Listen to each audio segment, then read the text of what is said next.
আসসালামু আলাইকুম। আজকে আসছি হচ্ছে সবজি খেতে সার দেওয়ার জন্য। তো সার দিলাম, দেওয়া শেষ।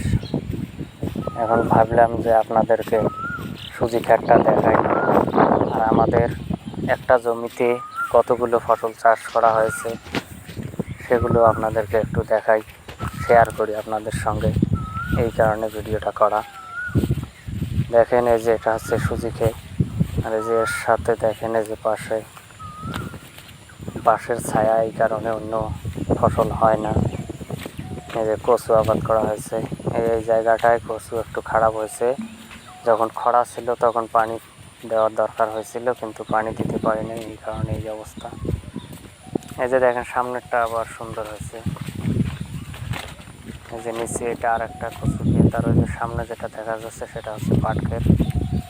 সেদিন একটা ভিডিও ছাড়ছিলাম ওই পাট ক্ষেতের। এই যে এই গাছগুলো দেখেন কত সুন্দর, এগুলোতে ফলনও ইনশাল্লাহ ভালো।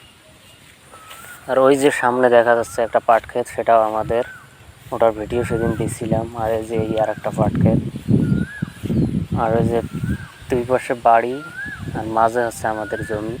এই কারণে গরু বাছুরের চাপ খুব বেশি আমাদের এই জমিতে, সব সময় নজর দিতে হয়। ওই যে পাট ক্ষেতটা দেখেন কত, এই যে বাছুর দেখেন সুজি খাইতেছে। পাশে হচ্ছে ধান ছিল, সবাই ধান কেটে নিছে। এই যে এটা আমাদের ধানের জমি, ধান কাটা শেষ। এই যে পাশে দেখেন কত বছর গরু বাছুর বাঁধা, ওই গরুগুলোর বাছুর এগুলো। তো সারাদিন জমিতে পাহারা দেওয়া লাগে। এক পাশে জালের বেড়া দিয়ে ঘিরছি, কিন্তু আরেক পাশে ফাঁকা, ওই পাশ দিয়ে গরু বাছুর আবাদ খায়। এই দেখেন মাঠে কত গরু বাছুর বাঁধা। এই যে এটা হচ্ছে পাট ক্ষেত। তবে ভাই, কৃষিকাজ যারা করতে চান বা করার ইচ্ছা রয়েছে, কৃষিকাজে কিন্তু ভাই খুব পরিশ্রম। সব কাজেই পরিশ্রম করতে হয়, কিন্তু কৃষিকাজে সব থেকে বেশি প্রতিটা মুহূর্ত গায়ের ঘাম ঝরাতে হয়। যদি সেই সাহস থাকে, সে শক্তি থাকে, তাহলে কৃষিকাজ করতে পারেন। তবে লাভ আছে, অন্য অন্য কাজের তুলনায় কৃষিকাজে লাভ বেশি।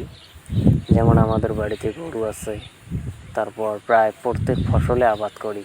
যত রকমের ফসল রয়েছে সবগুলোই প্রায় আবাদ করা হয়।